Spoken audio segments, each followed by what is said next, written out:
आकाशवाणीचं हे रत्नागिरी केंद्र आहे. ऐकूया कृषीवाणी कार्यक्रमाचं प्रसारण. आजचा विषय आहे द्रवरूप जीवाणू खताचा वापर. याचं वाचन केलंय गायत्री भरणकर यांनी.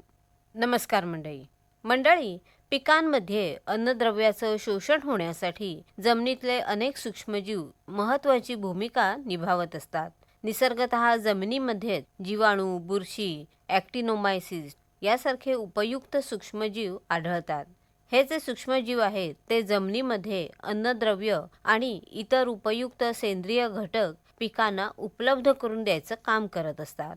मातीची सुपीकता राखून उत्पादकता वाढवण्यासाठी या सूक्ष्मजीवांची संख्या योग्य प्रमाणात असणं हे फार महत्त्वाचं आहे.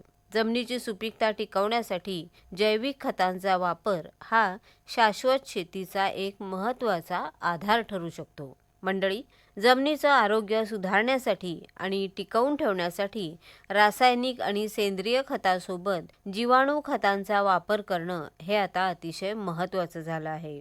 जीवाणू खतं ही बियाणं आणि रोपाला मातीतून किंवा ठिबक सिंचनातून जर दिली गेली तर जमिनीमध्ये मोठ्या प्रमाणात त्यांची संख्या वाढते. नत्र स्थिरीकरण, स्फुरद विरघळवणं, वेगवेगळ्या अन्नद्रव्यांची उपलब्धता वाढवणं, सेंद्रिय पदार्थांचं विघटन करणं इत्यादी उपयुक्त प्रक्रियांमधून पिकांना आवश्यक असलेल्या अन्नद्रव्यांचा भरपूर पुरवठा होऊन उत्पादनामध्ये लक्षणीय वाढ होऊ शकते.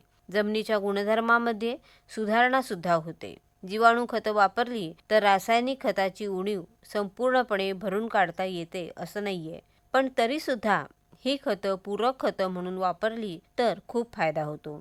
शाश्वत पीक उत्पादनासाठी जमिनीचं आरोग्य सुदृढ असणं आणि ते जोपासणं हे फार आवश्यक आहे. त्यासाठी जैविक खतांचा वापर करणं आता काळाची गरज झाली आहे. जीवाणू खतं वापरताना काही काळजी घेणं मात्र आवश्यक असतं. ही जीवाणू खतं थेट सूर्यप्रकाशामध्ये ठेवू नयेत.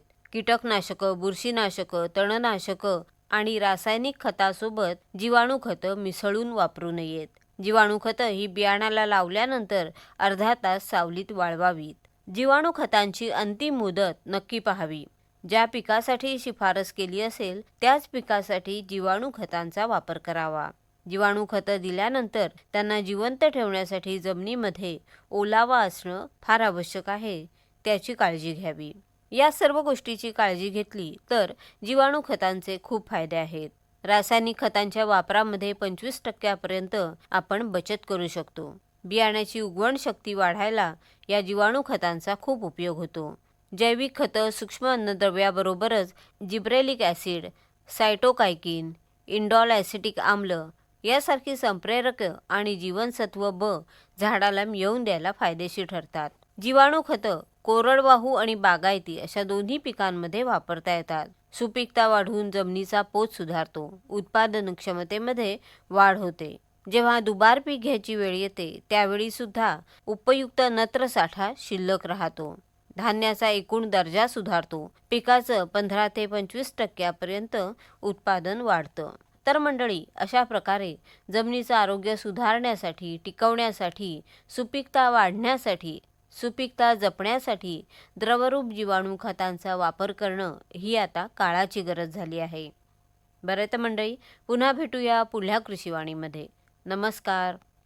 कृषीवाणी कार्यक्रमाच्या प्रसारणात आज आपण ऐकलीत द्रवरूप जीवाणू खताचा वापर याविषयीची माहिती. वाचन स्वर गायत्री भरणकर यांचा आणि सादर करते होते विवेक वानखडे.